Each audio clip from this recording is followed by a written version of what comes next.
देखो, मैं तो गांव का आदमी हूं। गांव में जो लोग शांत रहते हैं ना, पूरे कुत्ते उन्हीं के घर पे आके बैठ जाते हैं। और जिनके घर पे दो चार, उनके दरवाजे पे कुत्ते भूखते आते हैं क्या? बैठते हैं क्या? जब जानवर भी पहचानता है कि यहां लट्ठ मिलेगी और यहां रोटी मिलेगी, इंसान नहीं पहचानेगा क्या? वो जानते हैं, दुबई में जाऊंगा 20 साल सजा होगी, जर्मनी में जाऊंगा 20 साल सजा होगी, वहां जाऊंगा 10 साल सजा होगी, सिंगापुर में घुस गए तो 15 साल सजा होगी, रूस में घुस गया तो 20 साल सजा होगी। भारत में घुस गया तो 10 से 15 हजार रुपए में कागज बन जाएगा, वोटर लिस्ट बन जाएगी, किसान सम्मान निधि भी मिलेगी, मुद्रा लोन भी मिलेगा, जनधन खाते से पैसा भी आता रहेगा, माइनॉरिटी स्कीम का भी फायदा मिलेगा, मुफ्त में मकान मिलेगा, मुफ्त में लोन मिलेगा और उसके बाद मुफ्त में राशन मिलेगा। जब तक व्यवस्था नहीं बदलेगी तब तक भारत को बचा पाना मुश्किल है, नहीं नामुमकिन है। मैंने कहा, दुनिया के कई देशों की घुसपैठ के कारण कई देशों में बहुत बड़ा बदलाव आ चुका है। इसको रोकना बहुत जरूरी है। कारण हम समाज केवल इतना कर सकता है, उसको आइडेंटिफाई कर सकता है। समाज केवल इतना कर सकता है, 100 नंबर पे फोन करके पुलिस को इन्फॉर्म कर सकता है।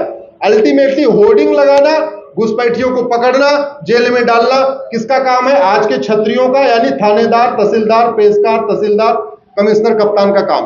और उनको वेतन भत्ता, गाड़ी बंगला इसलिए मिलता है। एक चीज और ध्यान रखिएगा, जब तक कोई व्यक्ति चुनाव लड़ रहा होता है तब तक वो पार्टी का आदमी होता है। जैसे वो चुनाव लड़के संविधान की शपथ लिया, वो किसका आदमी हो गया? सबका हो गया। उस सांसद विधायक को वेतन भत्ता, गाड़ी बंगला, free air ticket, free rail ticket, security party देती है या? अरे बोलिए, हम देते हैं भाई। टैक्स आप देते हो, आपका पैसा।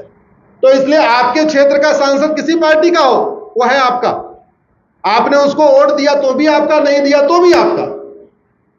इसलिए घुसपैठियों को भगाने की उसकी ड्यूटी है। उसके खिलाफ कानूनी कार्रवाई हो, यह व्यवस्था आपको करना पड़ेगा। दूसरा जो सबसे बड़ा खतरा है,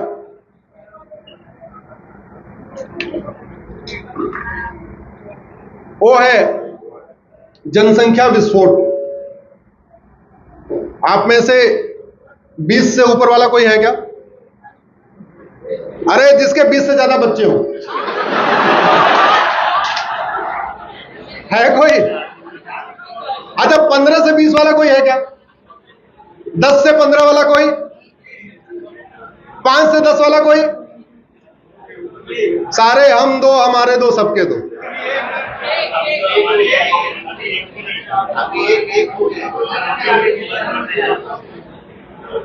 इस समय भारत में 90,000 बच्चे पर डे पैदा हो रहे हैं। मेरी PIL चल रही है जनसंख्या नियंत्रण कानून के लिए। 90,000 पर डे। चीन का क्षेत्रफल हमसे 3 गुना ज्यादा है। चीन में पैदा हो रहे हैं पर डे 45,000। हमारा क्षेत्रफल चीन का 1/3 है और हमारे यहां कितने हो रहे हैं? हम दुनिया के बेताज बादशाह हो चुके हैं। हम दुनिया में नंबर 1 इसी काम में हैं।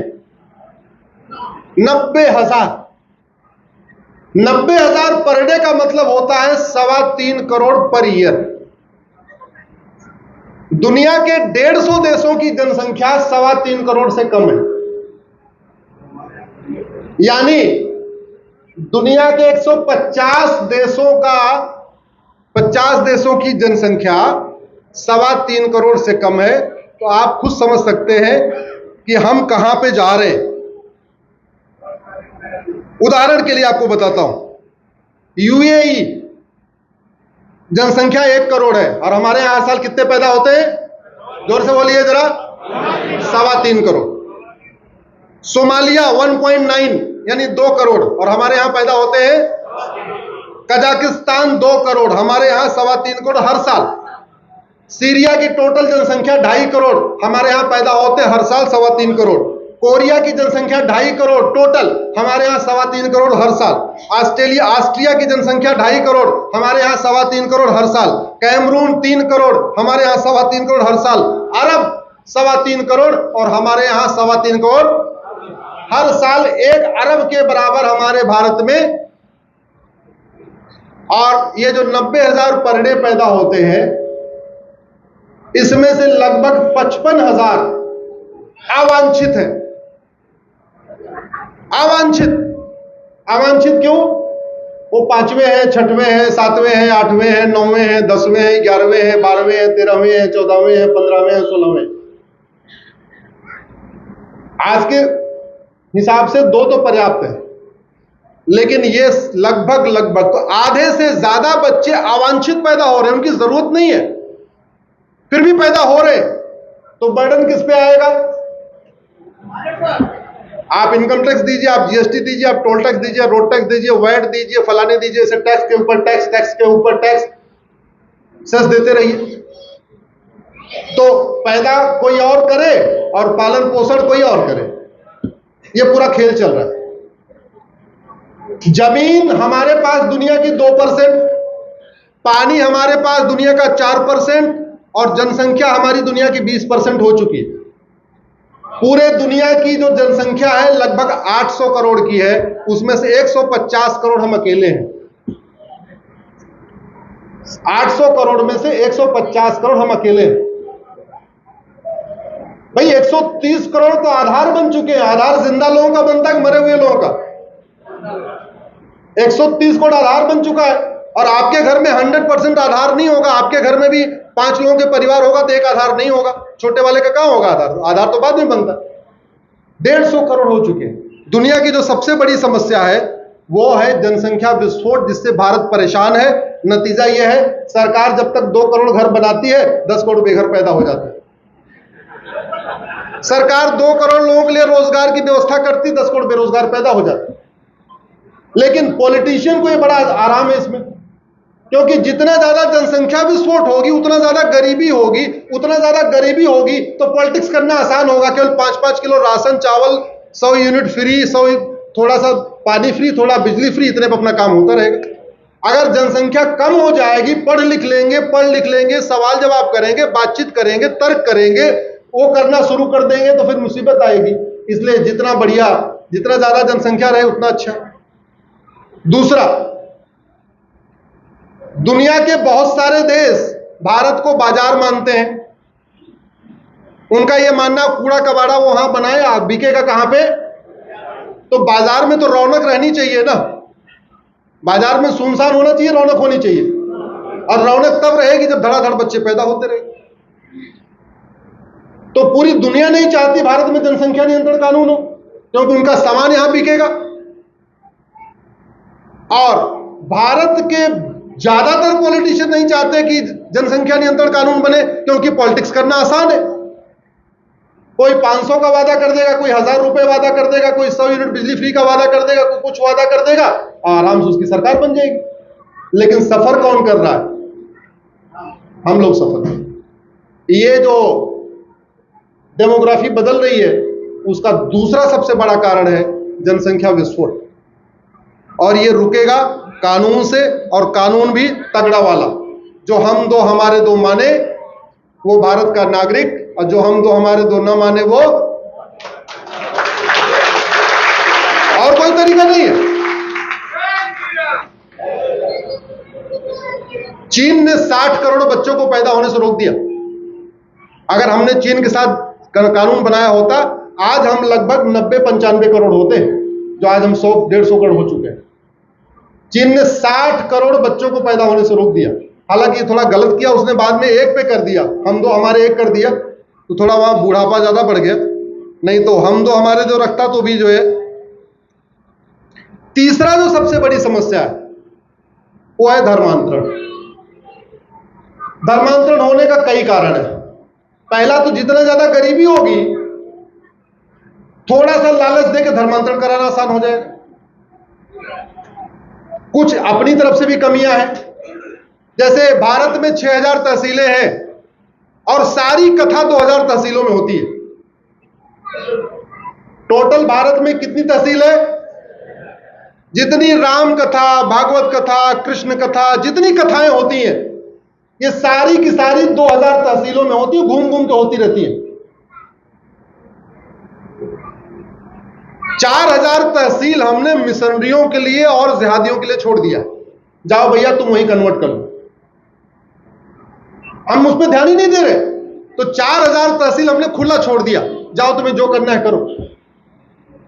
इसमें हमारी भी थोड़ी कमी है। हम भांडुप में रहते हैं, यहां तो कथा करा लेते हैं, अपने गांव में कथा नहीं कराते। हम भांडुप पे रहते हैं, यहां सारा काम कर लेते हैं, अपने गांव में कभी 24 घंटे का एक कीर्तन करा के भंडारा नहीं कराते। भैया सबको बुला के कम से कम खाना पीना खिला। आप अपने दिल पे मत लेना, मैं एक सामान्य बात बता रहा हूं। बोलना पड़ेगा, कड़वी सच्चाई तो बोलनी पड़ेगी। और वहां पे सारा कन्वर्जन होता चला जा रहा, आपको पता ही नहीं है, अब कन्वर्ट हो चुका, नाम वही। कन्वर्जन का तीसरा सबसे बड़ा कारण है सरकारों की योजनाएं। SC ST के लिए 100 योजना है और अल्पसंख्यक के लिए 300 योजना है। इसका मतलब यह हुआ कि एक SC ST, जब तक SC ST रहेगा उसको 100 योजना का लाभ होगा। जैसे ही वो कन्वर्ट हो जाएगा तो 300 माइनॉरिटी वाली टोटल कितनी हो गई? 400। अब आप बताओ वो SC ST बन के रहे या कन्वर्ट होके रहे? भारत में धर्मांतरण कराने के लिए 10 कानून चल रहे हैं, धर्मांतरण कराने के लिए लगभग 300 योजनाएं चल रही हैं। घर वापसी के लिए न कोई कानून है, न घर वापसी के लिए कोई योजना है। कन्वर्जन कैसे होता आपको बता रहा हूं। माइनॉरिटी कमीशन की स्कीम है कि अगर बच्चा वो 5वीं में पढ़ेगा, 8वीं में पढ़ेगा तो उसको 1000 रुपए वजीफा मिलेगा। झुग्गी में रहने वाले सारे गरीब हैं। झुग्गी नंबर 1 में हिंदू, झुग्गी नंबर 2 में मुस्लिम, झुग्गी नंबर 3 में क्रिश्चियन। अब झुग्गी नंबर 1 वाले को 1000 रुपए नहीं मिल रहा है क्योंकि वो हिंदू है। झुग्गी नंबर 2 और 3 वाले को माइनॉरिटी अफेयर मिनिस्ट्री से 1000 रुपए मिल रहा है। वो अपने पिताजी को बोलता है, पिताजी मेरे बगल वाले को 1000 रुपए मिल रहा है, मुझे क्यों नहीं मिलता? पिता जाके पूछता है स्कूल से, भाई अगर 2 क्यों दे रहे, हम क्यों? बोले तुम्हें नहीं मिलेगा, तुम तो हिंदू हो। झुग्गी में रहने वाले के लिए 1000 रुपए की कीमत होती है। बोला हमें कैसे मिलेगा? बोलो कन्वर्ट हो जाओ, मिल जाएगा। नाम उसका राम कुमार है। अब या तो वो अब्दुल बने, अब्दुल बनने में कहीं और भी काम करना पड़ेगा कि नहीं? तो बोलता अच्छा फिर और नहीं, हम वो तो नहीं कर पाएंगे। बोले काम करो, तुम्हारा नाम भी राम कुमार रहेगा, तुम्हारे पिताजी का नाम भी श्याम कुमार रहेगा, तुम क्रिश्चियन बन जाओ। क्योंकि क्रिश्चियन बनने पे उसको ना नाम बदलना है, कुछ भी नहीं बदलना है, और केवल स्कूल में रिलीजन वाले कॉलम में उसको क्रिश्चियन लिखना है। उसको पैसा मिलना शुरू हुआ और जैसे 2-4 महीने वजीफा मिला फिर उसको ब्लैकमेल करते हैं, तू क्रिश्चियन बन के पैसा ले रहा है, तेरे हाथ में रक्षा क्यों है? काट के निकाल देगा। तू क्रिश्चियन बन के 1000 रुपए ले रहा है, तिलक क्यों है? हटा देगा। तू क्रिश्चियन बन के पैसा ले रहा है, गले में क्रॉस नहीं है, क्रॉस पहन लेगा। तू क्रिश्चियन बन के पैसा ले रहा है, दिवाली कैसे मनाता है, छोड़ देगा। तो धीरे धीरे ग्रेजुअली 5 से 6 साल में वो वास्तव में क्रिश्चियन बन जाएगा। ये हमारे देश में चल रहा है। इसीलिए मैंने PIL फाइल किया कि सबसे पहले माइनॉरिटी को डिफाइन करिए, उसके बाद माइनॉरिटी अफेयर मिनिस्ट्री चलाइए, फिर माइनॉरिटी कमीशन चलाइए, जो करना है करिए। पहले ये तो बताओ माइनॉरिटी है कौन? अरे भैया माइनॉरिटी 0.1 वाला होगा, 0.2% होगा, 0.5% होगा, 1% होगा। माइनॉरिटी डिफाइन तो करो।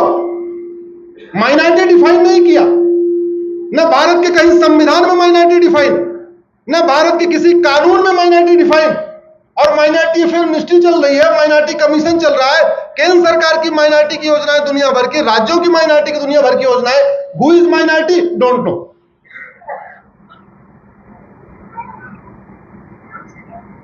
ये माइनॉरिटी मेजॉरिटी का खेल बंद करना बहुत जरूरी है। ये हमारे लिए बहुत बड़ा खतरा है।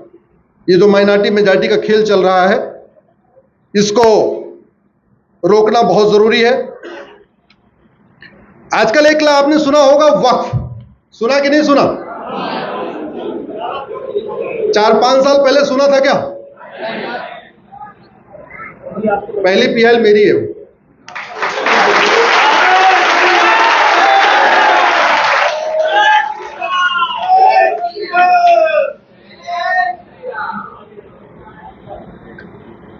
डेढ़ 1000 अंग्रेजी कानून खत्म हो चुके हैं, उसके लिए प्रधानमंत्री मोदी जी को धन्यवाद।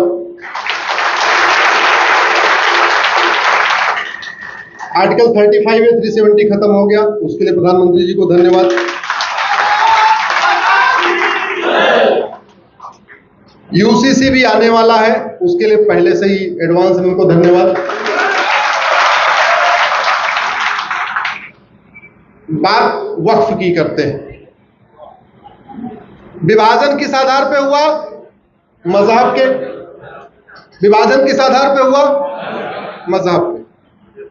हमारे संविधान निर्माताओं ने कहा कि अब मजहब के आधार पे कोई नियम कानून नहीं चलेगा, मजहब के आधार पे कोई योजना नहीं होगी, मजहब के आधार पे कोई मंत्रालय नहीं होगा, मजहब के आधार पे कोई कमीशन नहीं होगा।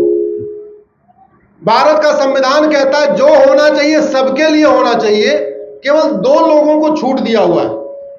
आर्टिकल 15 में महिलाओं और बच्चों को छूट दिया हुआ है। संविधान कहता है कि आप महिलाओं के लिए अलग से मंत्रालय बना सकते हैं, महिलाओं के लिए अलग से आप कमीशन बना सकते हैं, महिलाओं के लिए अलग से आप योजना लागू कर सकते हैं, महिला और बच्चों दोनों के लिए।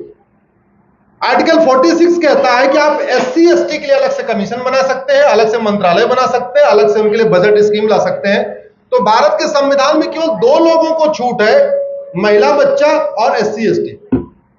बाकी किसी के लिए अलग से कोई नियम कानून नहीं होना चाहिए। भारत में 18 ट्रिब्यूनल चल रहे हैं, उसमें से 17 ट्रिब्यूनल सबके लिए है, केवल 1 ट्रिब्यूनल ऐसा है जो केवल एक मजहब के लिए है। अब इसका 2 तरीका है। जैसे कि बार बार वो लोग कह रहे हैं हमको तो पुराना वाला वक्फ एक्ट चाहिए, ऐसा मांग हो रही है ना, नहीं बदलाव नहीं होना चाहिए, बदलाव नहीं होना चाहिए। आज मैं भी कह रहा हूं ठीक है बदलाव नहीं होना चाहिए।